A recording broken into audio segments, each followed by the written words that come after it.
What if aliens are real, but you will never, ever meet them? Not because we're weak, but because the universe is built to keep everyone apart. Before we dive into this topic, make sure to subscribe and comment where in the world you're watching from. When you look up at the night sky, it feels like you're seeing the universe in real time, like those stars are simply there, shining right now, as if space is a clean window and you're just peeking through it. But that's not what's happening. The sky is a time machine, and most people don't realize they're staring into history every time they step outside. Light is fast, but the universe is bigger, so big that even light needs time to cross it. That means every point of light you see is delayed information. The moon is about a second away, the sun is about 8 minutes away. Some of the stars you can see with your eyes are dozens, hundreds, even thousands of years away in light travel time. So when you look at them, you're not seeing what they are, you're seeing what they were, and then it hits you. Space isn't just distance, it's delay, it's memory, it's a giant archive written in photons. The universe doesn't hand you the present, it hands you postcards from the past. Now take that idea and stretch it. When you see a faint galaxy, you might be looking at light that left before humans built cities, before we had language, before our species even existed. You're watching ancient sunlight crawl across an ocean so wide that your brain can't picture it. And somewhere in that darkness, on some planet, around some star you will never name, there could have been life thriving and dying, and you would only ever learn about it after it's already gone. That's why the question, are we alone, gets heavier the longer you stare, because you start to realize you're not just asking if someone is out there. You're asking if anyone out there is out there at the same time as you. You're asking if two islands of intelligence can ever overlap in a universe that turns everything into delayed echoes. You're not looking at stars, you're looking at time, and time does not wait for anyone. Once you accept that the night sky is basically a museum of the past, the next thought hits even harder. If the universe is this big, how could we possibly be the only ones? It starts to feel less like a mystery and more like a statistical joke, not because life is easy, but because the universe is absurdly generous with chances. Look at our own neighborhood. The Milky Way is not some tiny collection of stars. It's a sprawling system with hundreds of billions of suns. And for a long time, people imagined planets were rare, like cosmic lottery wins. But modern astronomy flipped that idea on its head. Planets aren't rare at all. They're everywhere. We've found thousands of exoplanets already, and that's just from our limited view and imperfect instruments. The real number is likely enormous. Most stars probably have planets. Many have multiple. And when you think about what life needs, at least life as we understand it, it doesn't sound like magic. You need chemistry, you need energy, you need time, you need a stable environment long enough for complex structures to build up. The atoms that make your skin, your blood, your brain, carbon, oxygen, nitrogen aren't special to Earth. They're forged inside stars and spread across space when those stars die. The universe is literally built to recycle the ingredients of life. Supernovas don't just make pretty explosions, they seed the cosmos with the raw material for biology. So the idea that Earth is the one lonely exception starts to sound arrogant, even if you don't mean it that way. Not humans are special, but our planet is the only place where chemistry ever got interesting. With trillions of galaxies out there, each with billions of stars, the number of planets is so huge, it stops being a number your mind can hold. At that scale, even rare events happen constantly. That's the uncomfortable part. Life can be unlikely and still be common, because the universe is basically a giant casino with an infinite number of tables. You don't need life to be guaranteed. You just need it to be possible. And once it's possible, the sheer volume of opportunities suggests it should happen again and again. But here's the trap people fall into. They leap from life should be common to so we should be meeting aliens. Those are not the same claim. In fact, the universe can be packed with life and still feel completely empty from where you're standing. Because existence is one thing, contact is another, and physics is about to make that distinction painfully clear. Here's where the story stops being romantic and starts being cruel. Because the moment you go from "the universe should be full of life" to "so why haven't we met anyone," you crash straight into the speed limit of reality. And it's not a limit we can negotiate with. It's not a limit we can brute force with better engines, bigger budgets, or some genius breakthrough that makes rockets 10 times faster. The speed of light is not a suggestion. It's a law. People talk about light speed like it's just a milestone we haven't reached yet, like the sound barrier in the old days. But that comparison is misleading. The sound barrier was a problem of engineering and materials. The light barrier is baked into space-time itself. Einstein's relativity doesn't say it's hard to go faster than light. It says the closer you get, the more reality pushes back. Time dilates, length contracts, and the energy you need to keep accelerating climbs toward the impossible. Not a lot, infinite. That isn't a motivational challenge, that's a wall. Even at a fraction of light speed, the distances are savage. The nearest star system beyond our sun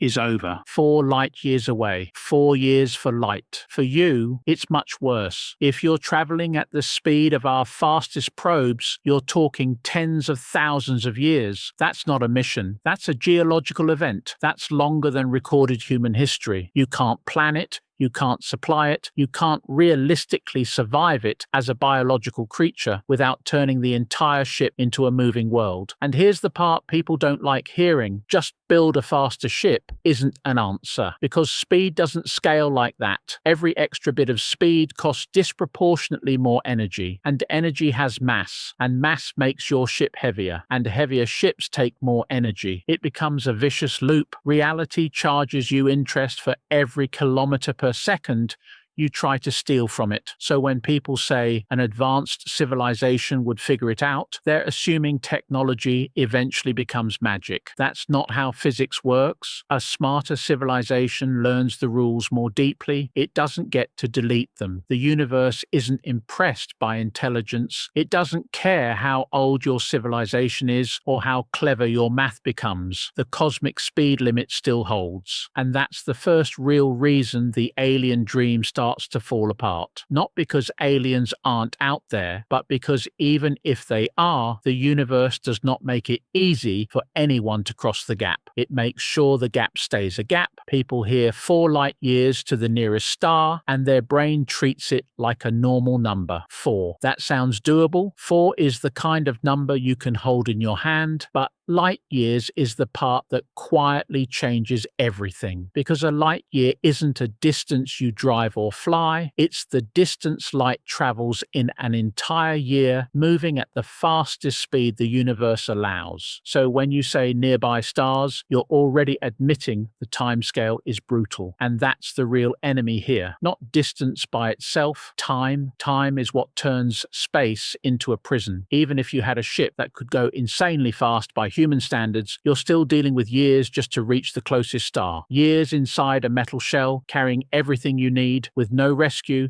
no refuel station, no pit stop. And that's just the warm-up. If you start thinking bigger, like exploring multiple star systems or crossing meaningful chunks of the Milky Way, you enter a different category of reality. The Milky Way is about 100,000 light years across. So now you're not talking about a trip, you're talking about civilizations. Because once a journey becomes centuries, the people who leave are not the people who arrive. The world they left behind won't exist in any recognizable form when they return, if they ever return. Languages shift, nations dissolve, cultures mutate, entire belief systems rise and fall. You don't just travel through space, you travel through history. Even the idea of a mission objective starts to collapse because the destination itself changes. Stars move, orbits shift, planets evolve. A target you picked in year 1 could be a different environment in year 500. This is why the usual sci-fi fantasy of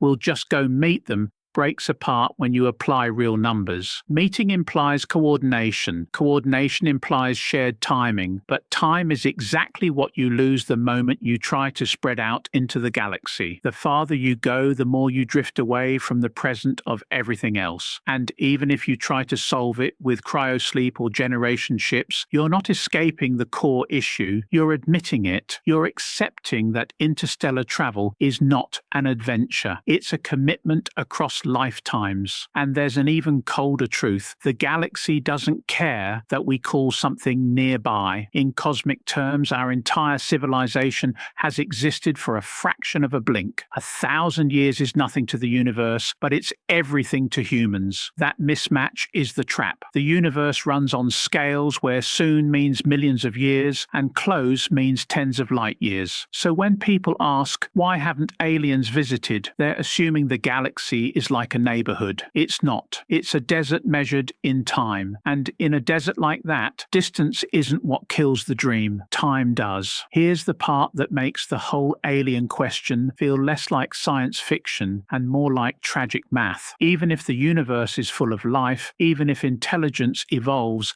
again and again, that does not mean we ever line up in time, because the universe isn't just big in space, it's big in history, and intelligent civilizations might be brief flashes inside that history. Think about us. Humans have been around for a couple 100,000 years, but civilization, in the sense of cities, writing, science, industry, that's tiny. A few thousand years. Radio signals, barely a century. Spaceflight, not even a lifetime. We've existed as a technological species for what is basically a blink. And already we're changing our planet, burning through resources, and playing with forces that can wipe us out. That's not a confident track record, that's a warning label. Now apply that to the galaxy. If another civilization forms around another star, it doesn't just have to exist, it has to exist at the same time as us. Not 10 million years ago, not 1,000,000 years from now, right now. Because if they rose and fell before we learned to build telescopes, their entire story could have happened without leaving a trace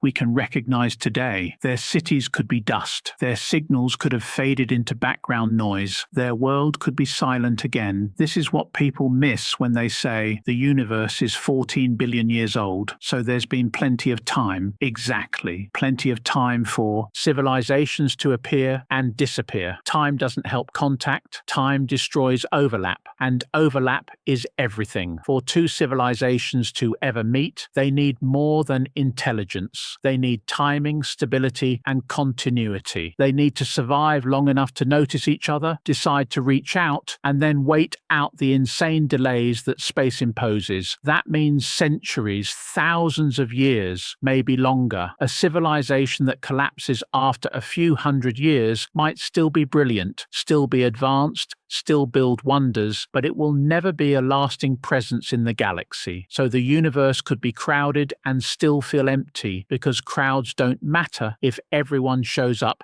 at different times. Like walking into a stadium the day after the concert ended, staring at the seats and asking, where is everybody? They were here, just not when you were. That's the brutal possibility. The rarest thing might not be life. The rarest thing might be a civilization that stays alive long enough to be found. Let's say, for a moment, we get lucky. We point our antennas at the right patch of sky at the right time, and we detect something that can't be natural. Not a random burst, not a pulsar, not some glitch. A clean pattern, mathematics, structure, intent, the kind of signal that makes every scientist in the room go silent because they know what it implies. Most people imagine the next step is obvious. We respond. They respond back. A conversation begins. The universe finally feels less lonely. But that's the fantasy version. Physics turns it into something else entirely. Because the moment you detect a signal from another star system, you've already learned the most important and most depressing fact. It's old old. Signals don't arrive fresh, they arrive late. A message from a civilization 1,000 light years away is already 1,000 years in the past when we receive it. And if we answer immediately, our reply takes another 1,000 years to get back. That's 2,000 years for a single back and forth. One question, one answer, 2 millennia. That's not a conversation, that's a ritual performed across the graves of generations. So what are we really doing when we listen for aliens? We're not waiting for a voice on the other end of the line. We're digging through space-time for traces of something that might already be gone. That's why cosmic archaeology is the right phrase. You're not talking to a living neighbor, you're studying a distant civilization the way we study ancient Egypt, through remnants, through artifacts,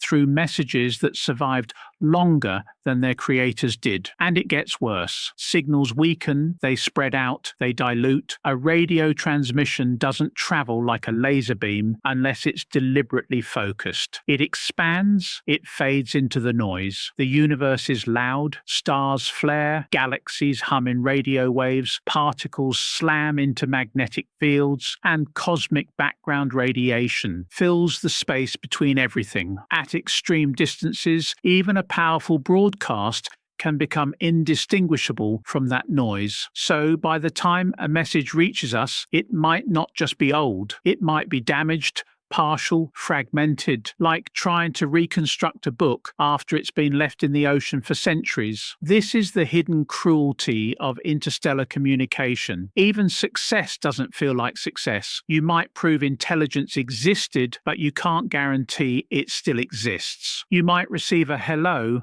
but you might be reading it like a fossil. And that changes the emotional meaning of contact. It stops being a meeting. It becomes a discovery, one that arrives with the haunting possibility that the senders are no longer there to know we ever heard them. Even if you somehow solved every engineering problem, perfect ships, perfect shielding, perfect life support, there's a deeper problem that doesn't care about your technology. The universe itself is not a static stage where civilizations can slowly make their way toward each other. The stage is moving, the floor is stretching, and it's stretching in a way that quietly turns the cosmos into a set of isolated islands. This is where dark energy enters the story, and it's one of the most unsettling ideas in all of modern cosmology. Space isn't just filled with stuff, space is also doing something. It's expanding, not like a fireball expanding into empty air, but like the fabric of space itself stretching everywhere at once. Galaxies aren't simply flying away through space. In a real sense, the space between galaxies is growing, and the expansion isn't slowing down. It's accelerating. That acceleration means there are places in the universe that are already slipping away from us so fast that no signal we send today will ever reach them. Not in 1,000 years, not in 1 billion years, not even in the entire remaining lifetime of the universe as far as we can predict. People get confused here because they hear faster than light and think it breaks Einstein. It doesn't. Einstein's speed limit still holds locally. What's happening is that space itself can expand in a way that increases the distance between us and a far galaxy faster than light can cover that growing gap. That creates a horizon, a boundary, a region beyond which contact isn't just difficult, it's physically impossible. Not we don't have the tech yet. Impossible in the way that sending a message to yesterday is impossible. It's a causality limit, a hard edge to what can ever affect what. So now imagine the universe actually is full of life. Imagine countless civilizations scattered across countless galaxies. It doesn't matter because the universe is slowly sorting everything into separate bubbles that can never interact. Civilizations can exist,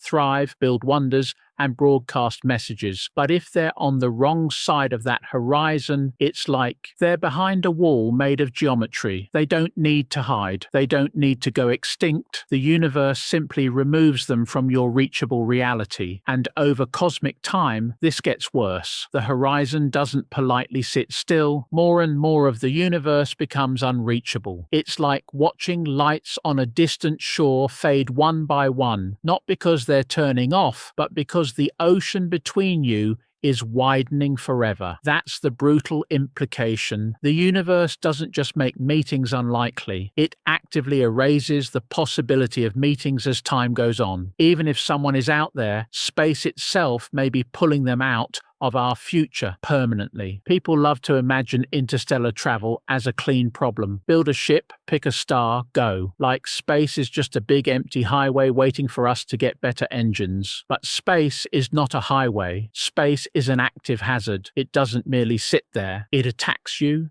Slowly, constantly, invisibly. On Earth, you are spoiled by protection you never think about. The atmosphere above your head is a shield. The magnetic field around the planet is a shield. Even the thick layers of rock and water on Earth soak up radiation that would otherwise tear through living tissue. We evolved inside a natural bunker. Interstellar space is what happens when you leave the bunker. Out there, you're exposed to cosmic rays, high-energy particles moving so fast that when they hit matter, they can create showers of secondary particles inside whatever they strike. That whatever could be your spacecraft. It could be your body. Radiation doesn't just burn you like heat, it breaks you at the molecular level. It damages DNA, it increases cancer risk, it degrades the nervous system, it accumulates. It's not dramatic like an explosion, it's worse. It's quiet, patient erosion. And you can't just shrug and say, we'll build a thicker ship. Thicker means heavier, heavier means more fuel and more energy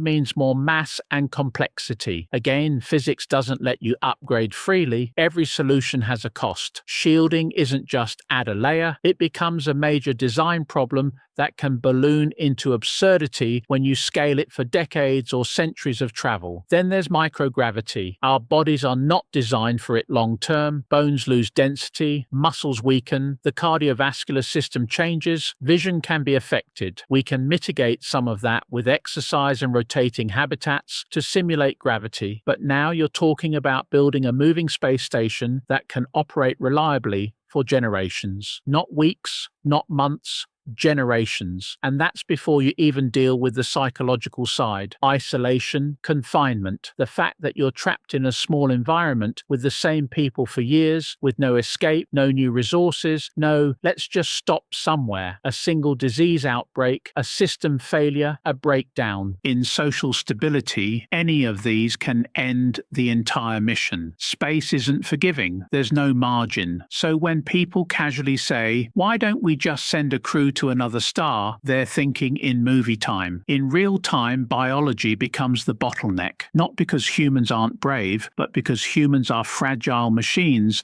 designed for one planet. Interstellar travel isn't just hard for flesh and blood, it's like trying to swim across an ocean of knives and radiation, hoping you'll arrive healthy enough to step onto a shore that may not even be there. This is where the conversation usually splits into two camps. One side says, it's impossible, the speed of light kills it, end of story. The other side says, you're thinking too small, advanced physics will find a loophole. And this is exactly why someone like Michio Kaku keeps the door cracked open, not because he's selling fantasy, but because physics is weird enough that you're not allowed to be lazy about the word impossible. Relativity sets the speed limit for things moving through space, but the equations also describe space itself as something flexible. It can stretch, it can curve, it can warp, and once you accept that space is a thing, not just an empty backdrop, you start seeing the seductive idea. What if you don't outrun light? What if you reshape the path? Not a faster engine, but a different geometry. That's where warp drives and wormholes come in. On paper, they look like cheat codes. A warp concept is basically the idea of compressing space in front of a ship and expanding it behind, so the ship rides a wave without locally breaking the speed limit. Wormholes are even more tempting, shortcuts through space-time that could connect two distant regions, like punching a tunnel through a mountain instead of hiking over it. But here's the brutal catch. The math doesn't hand you a machine. The math hands you conditions. And those conditions are not friendly. These ideas often require exotic requirements, things like negative energy densities or forms of matter, energy,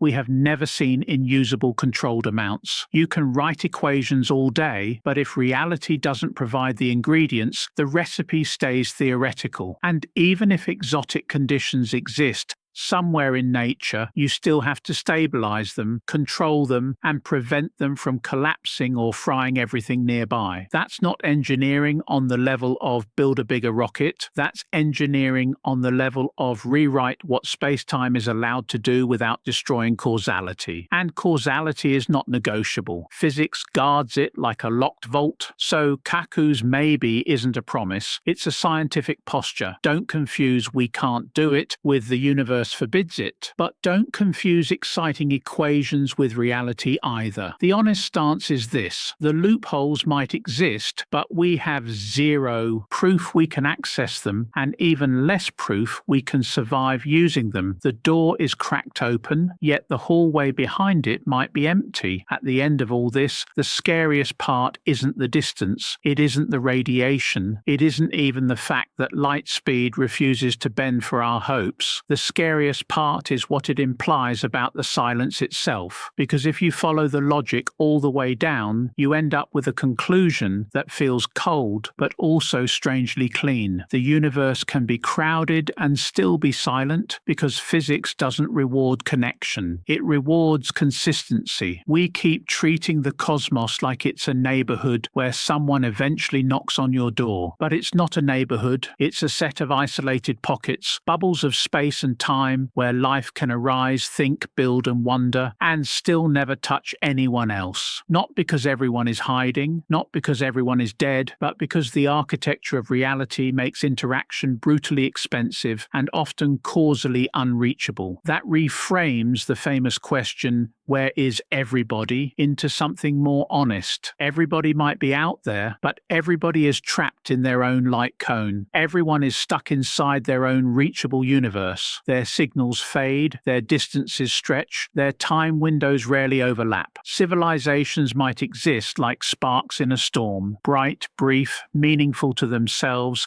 and invisible to others. And once you accept that, the emotional weight shifts. The dream of first contact stops being the centerpiece, because a meeting implies symmetry, closeness, conversation. Physics gives us asymmetry, observation, inference, delayed echoes. If we ever find aliens, we'll probably find them the way we find ancient ruins, not by shaking hands, but by interpreting traces, a pattern in starlight, a chemical fingerprint in an atmosphere, a signal that arrived like a ghost from 1,000 years ago. So the silence doesn't automatically mean we're alone. It might mean the universe is doing exactly what it was designed by physics to do: allow islands of complexity to form without forcing them to collide. Isolation might be the price of a stable, law-governed universe where cause and effect don't break. A universe that made life possible may also have made contact improbable. And here's the twist people don't expect: that's not the end of meaning.